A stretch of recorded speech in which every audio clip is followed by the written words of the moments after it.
Hello, good evening all. चलिए start करते हैं।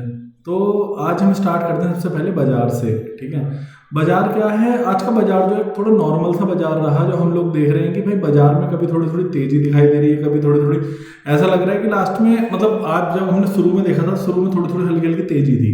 ठीक है, बट वो तेज़ी आते आते आते आते मार्केट में लास्ट के टाइम पे वो सारी तेज़ी मार्केट जो है वो एब्जॉर्ब कर गया।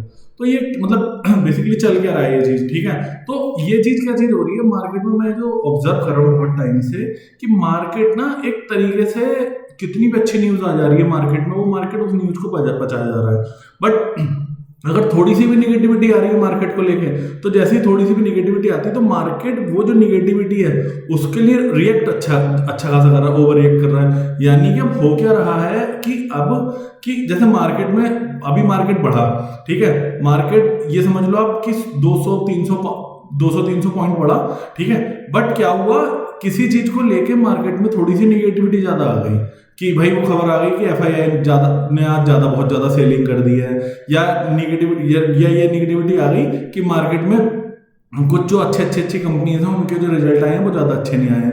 तो इस तरीके की खबर पे मार्केट रिएक्ट ज्यादा कर रहा है, और रिएक्ट करके वो मार्केट जो पिछले वाले लेवल से, यानी कि अगर सपोज लास्ट टाइम मार्केट 23,000 पे बंद हुआ था, तो अगली बार वो और 22,900 22,800 की तरफ जाने को तैयार हो रहा है। और अब अगर जो बढ़ रहा है तो मार्केट बस वो बढ़ रहा है, बस कि अगर सपोज वो 23,000 पे खड़ा है तो 23,000 से ज्यादा से पहुंच जा रहा है, तो 23,200 23,100 पहुंच जा रहा है। बट जो नेक्स्ट टाइम गिर रहा है फिर वो अगले बार अपने जो पिछला लेवल था उससे भी नीचे जाकर गिर रहा है। तो ये मार्केट में ट्रेंड सा बन गया है।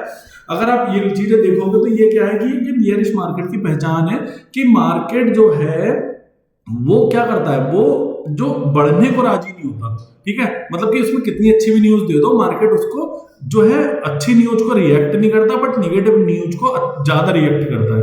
तो ये जो है एक बियरिश मार्केट का ट्रेंड है। ठीक है, तो चलिए अब दूसरी बात करते हैं अमेरिका के बाजार की। अमेरिका में क्या चल रहा है? एक अमेरिका को लेके ना न्यूज आई है जो मैं देख रहा था कल। उसमें क्या हुआ कि अमेरिका जो है वो एक्सपेक्ट कर रही थी अपने नंबर कि 2% के आसपास, लगभग उनके जो इन्फ्लेशन के नंबर है वो 2% के आसपास आएंगे। बट वो क्या हुआ, वो इन्फ्लेशन के नंबर उनके 3% के आसपास आए हैं। कि भाई जो नंबर है इन्फ्लेशन का, कि उनके यहाँ, ठीक है, हमारे कंपैरिजन में उनकी इन्फ्लेशन का रेट जो होता है वो कम होता है, यानी उनके लिए जो 3% रेट है वो हमारी इन्फ्लेशन के 7% के बराबर है। कि हमारी इन्फ्लेशन का रेट जो है वो 7% 8% आ रहा है, 7% के उसके आसपास आ रहा है, तब वो इम्पैक्ट होगा जो उनके यहाँ 3-3.5% पे इम्पैक्ट होगा। ठीक है, तो अभी समझो आप कि अगर मैं आपको बताऊं कि इसका इसका क्या है, ये जो न्यूज है वो अमेरिका के लिए तो थोड़ी सी बुरी न्यूज है, कि वो एक्सपेक्ट कर रहे थे 2% का और आ गया उनका 3% का नंबर। तो ये अमेरिका के लिए तो बुरी न्यूज है, बट ये पूरी दुनिया के लिए अच्छी न्यूज है। पूरी दुनिया के लिए अच्छी न्यूज क्यों है? क्योंकि आप लोगों ने भी देखा होगा पिछले दिनों में, मैंने भी इसमें 2-3 बार वीडियो में डिस्कस करा कि ट्रंप जो है वो टैरिफ वॉर को लेके बहुत ज्यादा अग्रेसिवली प्ले कर रहे थे। तो जब वो बहुत ज्यादा अग्रेसिवली प्ले कर रहे थे तो अब ये क्या हुआ, अब जैसे ही वो उनके इन्फ्लेशन का नंबर हाई आ गया, अब अगर वो क्या, उन्हें कायदे में उन्हें इस टाइम पे अब जो है वो नेगोशिएशन के मोड पे आ जाना चाहिए कि ठीक है यार, अब दूसरी कंट्रियों से के भाई थोड़ा थोड़ा हमारी कंट्री के लिए जितना भी हमारी कंट्री से आप लोग इंपोर्ट करते हो उस पर टैरिफ रेट में थोड़ा सा रिलैक्सेशन दे दो। ठीक है, बट अगर वो नहीं आते, अगर वो ऐसे नहीं करते हैं तो क्या होगा, उसका निगेटिव इंपैक्ट अमेरिका को ही पड़ेगा। क्यों? क्योंकि वो क्या करेंगे, पहले ही उनका इन्फ्लेशन रेट ज्यादा ही आ रहा है, फिर प्लस अब क्या होगा कि अगर उन्होंने अब दूसरी कंट्री से आने वाले जो गुड्स हैं जो उसके यहाँ जो उनके यहाँ जो इंपोर्ट हो रहे हैं उन पे उन्होंने टैरिफ रेट और बढ़ा दिया, तो ये जो इनका इन्फ्लेशन का रेट है वो भाई छप्पर फाट 4-5% के पार चला जाएगा। यानी कि अमेरिका भाई, अमेरिका की जो पब्लिक है, नॉर्मल पब्लिक, वो बावली हो जाएगी। हाँ, कि ये समझो कि नॉर्मल जो ये अमेरिका की जो कंपनीज हैं, जो अमेरिका की कंपनी स्टील प्रोड्यूस करती है, जो अमेरिका की कंपनी भाई और दूसरे गुड्स प्रोड्यूस करती है, जिसका इम्पैक्ट, मतलब अगर उन्होंने जो वो इंपोर्ट करती है, ठीक है, और उसके कंपैरिजन में जो कंपनीज वही चीज प्रोड्यूस करती हैं, अगर हम उनका कंपैरिजन करें तो उन कंपनीज को तो फायदा होगा अमेरिकन कंपनी को, बट जो अमेरिका की आम जनता है उसे बहुत ज्यादा नुकसान हो जाएगा। क्यों? क्योंकि इन्फ्लेशन बढ़ जाएगा। आम जनता को किस चीज से बेनिफिट होता है? आम जनता को सिर्फ एक ही चीज से बेनिफिट होता है कि इन्फ्लेशन का नंबर उनका रिजर्व रहे, उनकी महंगाई दर कम होती रहे, ठीक है। उसको या आम जनता को उससे लेना देना है मेनली। तो अगर डोनाल्ड ट्रंप, तो अब दुनिया के लिए न्यूज, गुड न्यूज क्या है कि अब देख सकता है कि आने वाले टाइम पे डोनाल्ड ट्रंप जो है वो थोड़े से नेगोशिएशन मोड पे आए और वो डोनाल्ड ट्रंप जो है वो दुनिया के साथ एक नेगोशिएट कर पाए कि भाई थोड़ा थोड़ा हमारे उसमें कम कर लो, ठीक है, और हम लोग आपके यहाँ का इम्पोर्ट नहीं बढ़ाने जा रहे, हम नॉर्मल वो चल देंगे, ठीक है। इससे क्या है, इससे और जो हम लोगों की कंट्रीज हैं जैसे इंडिया हो गया, चाइना हो गया, और ये जो दूसरी कंट्रीज हो गई जो एशिया पैसिफिक की जो कंट्रीज हैं, वो जो अमेरिका को गुड्स सप्लाई कर रही है, अमेरिका को गुड एक्सपोर्ट कर रही है हमारे यहाँ से, तो उन लोगों को थोड़ा सा बेनिफिट हो जाएगा कि उन लोगों का माल अब इजीली जा पाएगा। जैसे कि जा रहा था, जो उनके ऊपर भी संकट मंडरा रहा था कि स्टील पे या इन पे जो मेटल है, स्टील, एल्यूमिनियम, इस तरीके पे जो डोनाल्ड ट्रंप ने बोला था कि हम लोग जाके भाई तुरंत से इतना % टैरिफ लगा देंगे, ठीक है। अब इसके बाद बात करते हैं, मैं जो देख रहा हूँ मेरे पास कल मेरे फ्रेंड का क्वेश्चन आया, मैं उसके फ्रेंड के क्वेश्चन को आज यहाँ पुटअप करने जा रहा हूँ। उसने मेरे को बोला कि यार अमृत भाई, गोल्ड जो है, गोल्ड आप देख रहे हो कि दिन पे दिन गोल्ड बढ़ता चला जा रहा है। तो आज की तारीख में मार्केट में गोल्ड एक बहुत अच्छा इन्वेस्टमेंट का ऑप्शन है। तो गोल्ड जो है वो इन्वेस्टमेंट का ऑप्शन हमेशा से रहा है, ठीक है। ऐसा नहीं है कि गोल्ड पहली बार जाके बढ़ा है, गोल्ड हमेशा से इन्वेस्टमेंट का ऑप्शन रहा है। बट क्या था, अब गोल्ड में भी ना, उसने बोला कि यार गोल्ड में भी अमृत भाई, तो थोड़ा अच्छा खासा पढ़ा लिखा है, एडवोकेट है मेरा भाई वो, तो वो अब उसने क्या है, उसने पूछा यार, दूसरा क्वेश्चन उसका ये था कि अमृत भाई अब गोल्ड में भी ऑप्शन हमारे पास कई सारे हैं कि क्या मैं जाके गोल्ड का ETF में परचेज कर लूं, क्या मैं फिजिकल गोल्ड परचेज में करूं। अब फिजिकल गोल्ड में भी 2 ऑप्शन थे, क्या मैं भाई ज्वेलरी परचेज करूं या बुलियन जो आते हैं उनके जो कॉइन्स होते हैं वो परचेज करूं। तो इसका उसने मेरे को बोला कि अमृत भाई अगर हो सके तो इसकी ना एक डिटेल एनालिसिस वीडियो बनाओ। तो मैंने एक थोड़ी सी एनालिसिस करके अपनी वीडियो बनाने की ट्राई करा है, तो मैं आप लोगों के सामने आज वो डिस्कस करूंगा, ठीक है। तो सबसे पहली चीज, हमारे पास गोल्ड में इन्वेस्ट करने के ऑप्शन कौन कौन से अवेलेबल है। तो अगर मैं बात करूं हमारे पास गोल्ड में इन्वेस्ट करने के ऑप्शन कौन कौन से अवेलेबल हैं, तो मेरे को जो दिखाई दे रहे हैं अभी करंटली 5 ऑप्शन दिखाई दे रहे हैं, ठीक है। कि पहला ऑप्शन क्या है, फिजिकल गोल्ड में मैंने आपको बता दिया, बुलियन परचेज कर लो जो कॉइन है उनके, या फिर ज्वेलरी कर लो। अब बुलियन परचेज करते हो, ज्वेलरी परचेज करते हो, इनके पास ना, इनके साथ 2 या 3 चीजें लगी रहती हैं। एक तो सबसे पहली चीज, आपको ट्रस्टेड ज्वेलर्स की जरूरत है, ठीक है। ऑल्दो अब गोल्ड को लेके हॉलमार्क वाला गोल्ड आने लगा है, तो मार्केट में ऐसा नहीं है कि बहुत ज्यादा भाई फ्रॉड चल रहे हैं, कुछ चल रहे हैं, ठीक है। बट फिर भी एक चांसेस लगे रहते हैं कि अगर आप बिल्कुल ही ऐसे ज्वेलर के पास जा रहे हो जो आपको ट्रस्टेड और या फिर वो लगा हुआ गोल्ड नहीं दे रहा, हॉलमार्क लगा हुआ गोल्ड नहीं दे रहा, तो फिर भी आपके चांसेस जो है ये फ्रॉड के। बट ये चीज जो है, इसे मैं अनदर ऑप्शन लूंगा कि हाँ यार ये नहीं होगा, हम ट्रस्टेड ज्वेलर के पास ही जा रहे हैं। अब उसके बाद आपकी स्टोरेज कॉस्ट, आप जो उसे स्टोर करोगे कहीं, तो उसे जाके स्टोर करके तो रखोगे। अब स्टोर करके अगर अपने घर के लॉकर में रखते हो तो उसके लिए आपको बड़ी सी तिजोरी बनानी पड़ेगी, आप बहुत ज्यादा, अगर आप गोल्ड लेके चलते हो। दूसरे नंबर पे अगर आप बैंक के लॉकर में इन्वेस्ट करते हो तो बैंक के लॉकर की भी एक अपनी कॉस्ट है। अब इन चीजों के साथ साथ अगर मैं इन चीजों को इग्नोर भी कर दूं, चलो ये चीज भी लेके चलता हूं कि हाँ भी ठीक है। अब इसके साथ साथ एक बहुत बड़ी जो कॉस्ट है गोल्ड के साथ, अगर ज्वेलरी बनवाते हो तो मेकिंग चार्जेस एक बहुत बड़ी कॉस्ट है, प्लस इसके साथ साथ 3% GST, आपको 3% GST पे करना होगा। तो अगर गोल्ड के ऑप्शन में मैं जाऊं अभी फिजिकल गोल्ड में बुलियन या ज्वेलरी के ऑप्शन पे, तो मैं अभी के लिए इसे होल्ड पे रखूंगा कि भाई मुझे इन्वेस्ट करना है या नहीं करना है, मैं इसे सोच के रखूंगा। अब दूसरे नंबर पर आ जाते हैं ETF में, ठीक है। अब ETF क्या चीज होती है, ETF होता है एक्सचेंज ट्रेडेड फंड, यानी कि जो फंड एक्सचेंज पे ट्रेड होते हैं। यानी कि आज की तारीख में हमारे पास ऐसे कौन कौन से ऑप्शंस अवेलेबल हैं, जैसे SBI का है, कोटक का है, HDFC का, इनके भी एक्सचेंज ट्रेडेड फंड हैं, ठीक है। इनका क्या बेनिफिट है, इनमें एक तो आपको स्टोरेज की जरूरत नहीं है, फिजिकल स्टोरेज की। दूसरे नंबर पे आपको कोई मेकिंग चार्जेस नहीं लगेगा। तीसरे नंबर पे आपको कोई GST नहीं लगेगी। चौथे नंबर पे भाई आप 50 रुपए से लेकर 100 रुपए तक परचेज कर सकते हो, जहां की अगर आपको फिजिकल गोल्ड खरीदना, अगर बुलियन खरीदना है तो कम से कम 1 ग्राम का बुलियन आपको खरीदना ही पड़ेगा। ज्वेलरी खरीदनी है तो अगर आप ज्वेलरी के नाम पे, मैं कह रहा हूं, अगर आप एक अंगूठी भी हाथ की खरीदने जा रहे हो तो वो अंगूठी भी अगर 4 से 5 ग्राम की अंगूठी है, अगर 4 से 5 ग्राम की अंगूठी है तो यानी कि मोटा मोटा 40-45 हजार रुपए का आपका खर्चा है, ठीक है। अब उसके बाद में अगर बात करूं कि आप ईटीएफ में खरीद सकते हैं, ठीक है। अब ये ईटीएफ का ऑप्शन हो गया। अब ईटीएफ के बाद में अगर बात करूं तो ईटीएफ से ही रिलेटेड मतलब एक क्या चीज होती है, मार्केट से रिलेटेड दूसरी चीज है जिसे बोलते हैं हम म्यूचुअल फंड। अब म्यूचुअल फंड में क्या होता है, म्यूचुअल फंड कहाँ इन्वेस्ट करते हैं, म्यूचुअल फंड जो है जो गोल्ड ओरिएंटेड म्यूचुअल फंड होते हैं वो कहाँ इन्वेस्ट करते हैं, वो भी दो जगह इन्वेस्ट कर सकते हैं। उनके पास एक तो वो गोल्ड के ईटीएफ में ही पैसा लगाएंगे, प्लस उसके साथ साथ वो ऐसी कंपनियों में पैसा लगा सकते हैं जो गोल्ड ओरिएंटेड है, जो भाई गोल्ड में सेल परचेज करती हैं या जो गोल्ड का काम करती हैं, जैसे कि टाइटन है या भाई रिलायंस ज्वेलरी है। ये जो कंपनीज हैं इनमें जाके पैसा लगा सकती है, ठीक है। अब मैं बात करूं इसका क्या बेनिफिट है, इसका ये बेनिफिट है आपके पास, आपको वही चीज सेम बेनिफिट आपका कि आपको मेकिंग चार्जेस नहीं लगेंगे, स्टोरेज नहीं लगेगा। आप एक 100 रुपए के आसपास की अमाउंट से, जितना उन्होंने म्यूचुअल फंड में मिनिमम अमाउंट इन्वेस्टमेंट अमाउंट है उससे इन्वेस्ट कर सकते हो।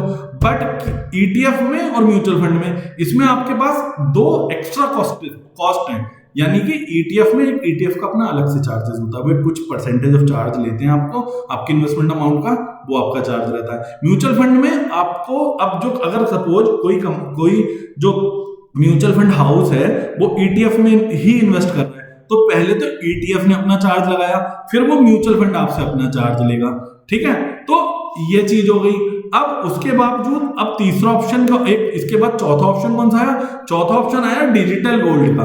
तो डिजिटल गोल्ड क्या होता है, डिजिटल गोल्ड क्या होता है, जब फोन पे से या ये आपका डिजिटल गुल्लक ऐप आए हैं आप लोगों ने देखा होगा, तो इनके थ्रू जाके आप ₹1 का भी डिजिटल गोल्ड परचेज कर सकते हैं। इसमें आपको बेनिफिट क्या लगेगा, इसमें आपको बेनिफिट ये है कि आपको कोई मेकिंग चार्जेस नहीं देना, कोई स्टोरेज कॉस्ट नहीं देना, बट यहाँ पे 3% जीएसटी लगेगी। अब 3% जीएसटी लगेगी, ठीक है, तो इसका भी लॉस हो गया। अब इसके बाद में आगे जाके कहूं कि भाई चलो ₹1 से भी परचेज कर सकते हैं, हाथों हाथ घर बैठे भी। अभी मेरे को कोई दुकान पर नहीं जाना, मैं एकदम से अपना ऐप खोलूंगा और ₹1 का भी मुझे सेल करना होगा, ₹1 का परचेज करना होगा, मैं तुरंत से कर लूंगा, ये सब चीजों में। बट इसके साथ एक डिमेरिट है, मतलब इसके साथ एक प्रॉब्लम है। वो प्रॉब्लम क्या है कि ये रेगुलेटेड नहीं है इंडिया में। और भाई किसी भी चीज में, ऐसी चीज में जहां जो रेगुलेटेड नहीं है उसमें इन्वेस्ट करना रिस्कियर ऑप्शन है, क्योंकि आपका इन्वेस्टमेंट जो है वो एक इन्वेस्टमेंट के साथ साथ वो सेफ भी हो, तभी वो आपके लिए एक बेनिफिशियल इन्वेस्टमेंट बन पाता है over the period of time. अब इन सारे ऑप्शन को मैं अगर भाई इन सारे ऑप्शन को चूज करूं, अभी मैं इन सारे ऑप्शन को होल्ड पे करूं, तो गवर्नमेंट एक स्कीम लाई थी अभी, सॉवरेन गोल्ड बॉन्ड SGB, ये हमारा 5th ऑप्शन है।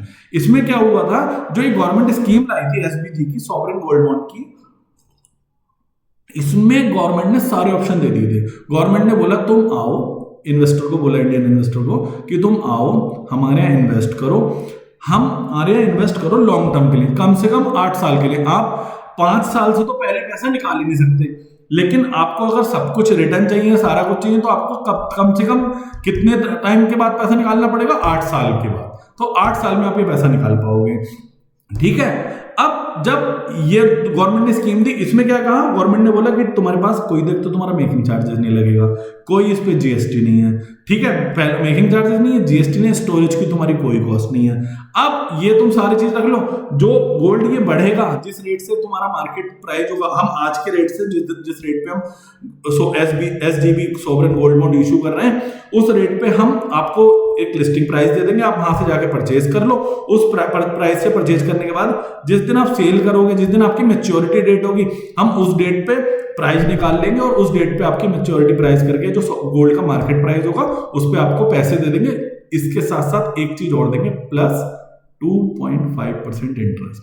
तो वो जो 2.5% इंटरेस्ट दे रहे हैं, ये बहुत तगड़ा बेनिफिट गवर्नमेंट ने दिया कि अब तो एक तो आपको गोल्ड में इन्वेस्ट करने में सबसे पहली चीज इसमें बेनिफिट क्या क्या हो गए कि एक तो आपको 3% जीएसटी नहीं लगेगी, दूसरे नंबर पे आपको स्टोरेज कॉस्ट नहीं पड़ेगी, तीसरे नंबर पे आपको कोई मेकिंग चार्जेस नहीं पड़ेगा, चौथे नंबर पे जब आप निकालने जाओगे पैसा, तो आपको जो इतना इन्फ्लेशन का बेनिफिट हुआ होगा, मतलब इतना जो पैसे का बेनिफिट हुआ कि जब आपने पैसा लगाया था प्लस जब आपने पैसा निकाला, जो इन्वेस्टमेंट का वो बेनिफिट हुआ होगा, उसके साथ साथ 5वें नंबर पे आपको एक चीज और मिल रही है, जो है 2.5% इंटरेस्ट पर एनम। अब जब वो इंटरेस्ट मिलेगा तो उन लोगों को बेनिफिट हुआ, बट गवर्नमेंट को इस स्कीम में काफी ज्यादा नुकसान हो गया। तो गवर्नमेंट ने अभी लास्ट फरवरी 24 के बाद कोई भी स्कीम नहीं निकाली है कि आप SGB में जाकर डायरेक्ट इन्वेस्ट कर सकते हैं। अगर आपके पास अब नियर फ्यूचर गवर्नमेंट फिर से इस स्कीम को रिज्यूम करती है, फिर से ये स्कीम जाके निकालती है, ठीक है, तो 2027 में 26 में कभी भी आपको लगता है कि गवर्नमेंट निकालती है, तो गोल्ड में इन्वेस्ट करने का सबसे बेस्ट ऑप्शन ही SGB है, सॉवरेन गोल्ड बॉन्ड, क्योंकि इसमें आपको किसी तरीके की कॉस्ट नहीं है, प्लस साथ में रिटर्न भी है। ठीक है, तो ये मेरा गोल्ड को लेके एनालिसिस है। अब मैं आपको गोल्ड के लेके दो बात और बता देता हूं कि गोल्ड एक बेटर ऑप्शन क्यों रहा है over the period of time. तो गोल्ड एक बेटर ऑप्शन इसलिए भी रहा है कि अगर आपने ये मान लो, अगर आपने अक्टूबर 2016 में मार्केट में इन्वेस्ट करा होता, यानी गोल्ड में इन्वेस्ट करा होता, तो उस दिन गोल्ड का प्राइस था 28,700 रुपए। अगर मैं आज का गोल्ड का प्राइस देखूं तो ये मेरे को दिखा रहा है आपका 88,295 रुपए, यानी लगभग 208% return over the period of almost 8.5 9 साल में भाई इतनी रिटर्न। ठीक है, तो अच्छी खासी रिटर्न दी है, वो भी एक सेफ और रिस्क फ्री इन्वेस्टमेंट में। तो आप अपने पोर्टफोलियो के डाइवर्सिफिकेशन में एक कुछ पार्ट जो है वो गोल्ड का भी रख सकते हैं। ये एक बहुत अच्छा ऑप्शन हो सकता है।